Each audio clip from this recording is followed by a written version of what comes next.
But again, we're still not seeing sit down fashion, or we're not seeing anyone with a scar where you can see it. We're not seeing any of that. And it's terrible. And I just think that they need to stop being scared of what people are going to say.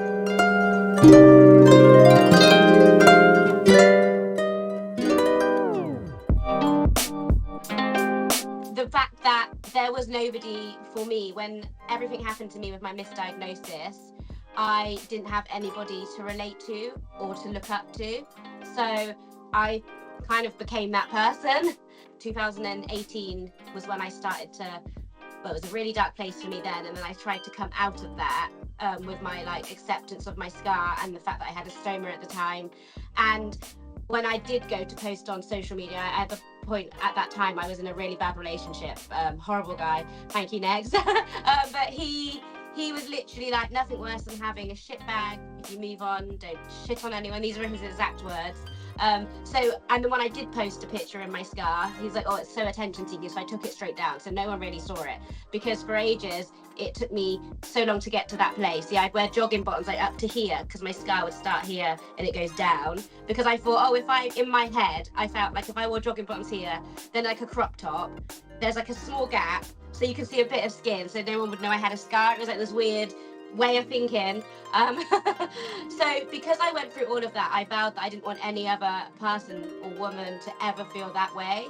So that's what motivates me now to do that for anyone that's lonely, that anyone that's going through this diagnosis, for anyone that's scared. Or I get lots of messages from women with scars or stoma saying, you've helped me so much. Or especially with the toilet aspect, like now I've had my stoma reversed, I'm not always getting to the toilet, but I'm very open about that. And that's not something that, if you was to ask me that back then, that would have been like the worst thing ever. I would never talk about like poo or pooing myself online, like on a big platform for everyone to see. But now I've just had to embrace who I am, and it's helped so many people. So that's what motivates me.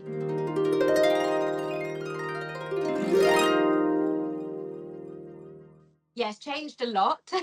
I was modelling since I was 4 years old, so really little, but this was obviously before we knew I had Crohn's disease. I've always had problems as a baby. I was being sick all the time, and we tried all these different, like, diets and, cutting out this, cutting out that, and my eczema as well was really, really bad, which now we've come to think it could have probably been Crohn's, because there's a lot of kids that have Crohn's, or babies, which is sad, like being diagnosed at a young age, but it would have probably helped me. Yes, in modelling from that young age, my first ever job was for Steam Museum, because I live in Swindon. So my mum's a graphic designer, so then she did the campaign. So that was my first ever modelling job, and then I got into modelling. But as a mixed race little girl, there wasn't really anybody else that looked like me. There wasn't anybody. When we went to auditions, it was all quite a lot of Sylvia Young at the time that would go to these auditions, and I had like a unique look because there wasn't really many other little girls that looked like me. And especially in the industry like today, you could say like some people were like, oh, Kate Moss or Naomi Campbell were like the eyes of the 90s or the 2000s, whereas there wasn't anyone that looked like me. And I still probably can't think of anyone off the top of my head, which is like not a great thing, but representation just wasn't there. And then when everything happened to me with my scar, I generally thought that was it. Never going to get booked again. And for that reason, it's because, again, there's no representation at all. Even like in the dance world, I was trained as a dancer to think that how you look is how you're going to get booked. So we were told like you could have someone next to you, which is terrible, but they could be like the most technical dancer on the planet and dance from the age of like 2 years old. Whereas I danced from 16, 17, but because I looked better than them, I would get the job over them, which was terrible. But it was all about how you looked at dance school. So when this happened, that again threw me, because I was like, well, I'm not going to get booked in the modelling industry because there's no one that looks like me. And how am I going to get booked for like shows if I wanted to dance? Because no one, again, I've got a scar on my belly now. Like it's the worst thing ever. And then when it came to lockdown, it got a little bit better. So we had all the body acceptance journey, body positivity came about.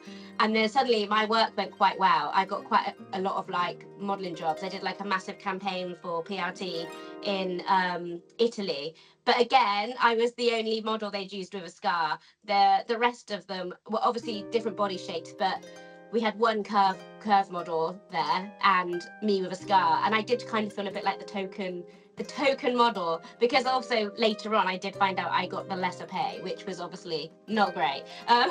So whether that was due to, the agency I was with at the time, it was a different agency, not pushing for me, or whether it's because they just threw a fee and then they just, you know, which actually did upset me because I felt like I was this token. We've just hired someone that looks a bit different, so now we're gonna pay her less, but doing the same job as everybody else. And even now, when you think of like scarred models, I can never name one. There's no one out there, and that's why I tried to become that person. When you say like Bertolago, for example, I can straight off the top of my head go Winnie Harlow, or so it's sad. It's changed a lot, and again now the Ozempic phase has come in.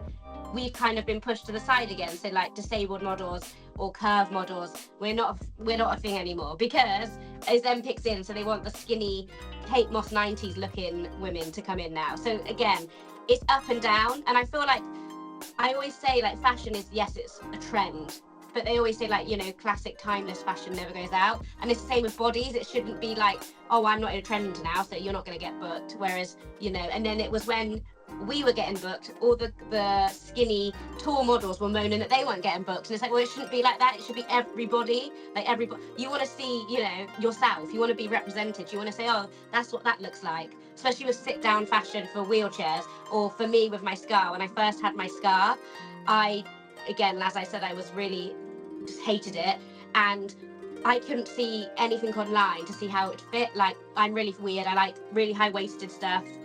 Don't like it to hit on my stoma scar. So like even with bikinis, it has to be lower than the stoma scar or higher. I don't like it touching it because it really irritates it and it hurts in the end when it's rubbing all day. But I don't see that online. So especially when it comes to jeans, we have a trouble buying jeans anyway. It's just a nightmare. But online, I cannot see if the model's like 8 foot tall. I'm like, well, I don't know where that's going to sit on me. So is it going to sit exactly on this stoma line? Because that is what I do not want. Or is it going to be higher? Is it going to be lower? So yeah, it's hard, and that's because there is no representation out there, and it's just the way the modelling industry keeps changing. So it's like you've gone back to not feeling seen again.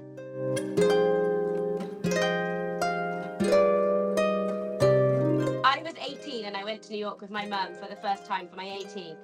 And they have in the big toy shop, I don't know if you've been to New York, they have that big toy shop. And they had to make your own Barbies, which I was like, oh my God, I want to do that because I never had a Barbie like looking like me growing up. And I remember we got there and my cousin came with us to New York. Now she's white, but blonde. Her hair is tighter than mine. We think there's a throwback somewhere. We both were like really excited because yes, like Jessica had like white Barbie dolls, but none with hair like ours. And I just thought I could make one that looks like me because you either had a white Barbie doll or a black Barbie doll. And there was none there. Like there was 2 obviously shades, white or black, then straight hair for all of them, and just different shades of hair. And I've never forgot it because I was really disappointed because I was like, I really wanted to make my own Barbie. And ever since I've been trying to find a way with Barbie now to try and say like, you need to make, I mean, they've got better with the Barbie styles, but especially with like a scar or something, because I was like, and I never had a representation growing up from a Barbie doll, so it'd be nice to have one now in a different way as such. So that's kind of what I wanted to say in the last one as well about representation, because it's not just with modeling where you see people, it's also with toys and, you know, like action figures or Lego.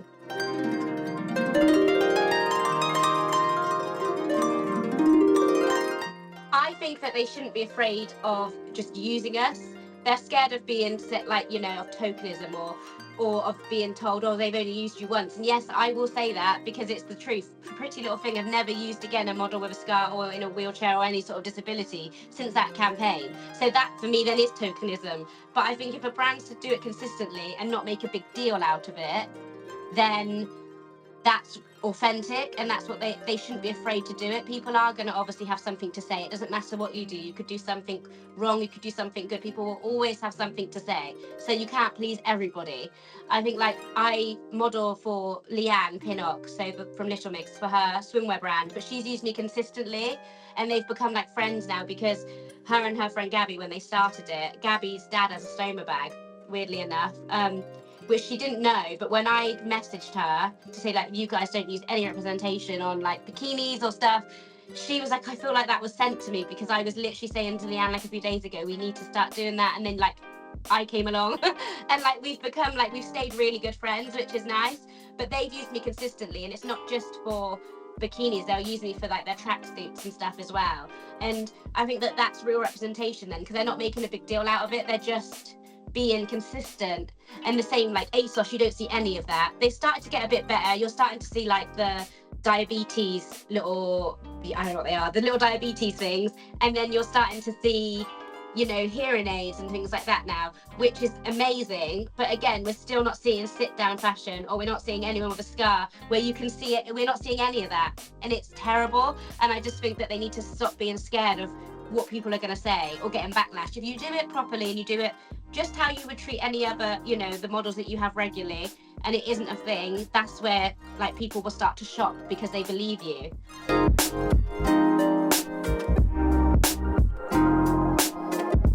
There's a few things that I hope that they take. So first of all, the importance of not judging somebody.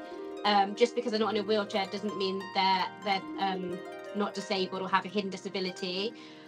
One of my main ones is to realise the importance of living your life, because it's a privilege to be able to, you know, not have chronic fatigue, or to not have Crohn's disease, or to not have to worry about pooing yourself, or to not have to worry if you're ever going to end up in surgery again and wake up with, you know, a stoma bag again, or worse, God forbid, that you don't wake up that time. I think that I hope that it inspires people to realise how lucky they are, but also how to be mindful and to be very kind. I don't want it to be so like, oh, now we have to do it all by the book. I just want people to be inspired and to know that they have to be kind and to just not judge, you know. And then also for them to realize that they're just very lucky. Like we take stuff for granted when it's not us. And I feel like I've done that. I was very ignorant, I'd say, to realizing what's missing and how to do better for people with hidden disabilities or disabilities before I was diagnosed. Because again, why would I have looked at that? I should have, but why would I? Because it's not affecting me, and that's what a lot of people do. And again, that's why then they treat staff members at work that have these problems or any, you know, differently, because they don't get it. So it's just, and it's also being not afraid to ask these questions. It's not, you're not going to get told off for asking a question. You might think, oh, they won't want me to ask that. How can you learn if you don't ask a question? You know, no question is silly, and it's just about educating yourself. And I'd rather someone ask me a question just because they want to know than them being scared to ask it, than making a silly mistake down the line.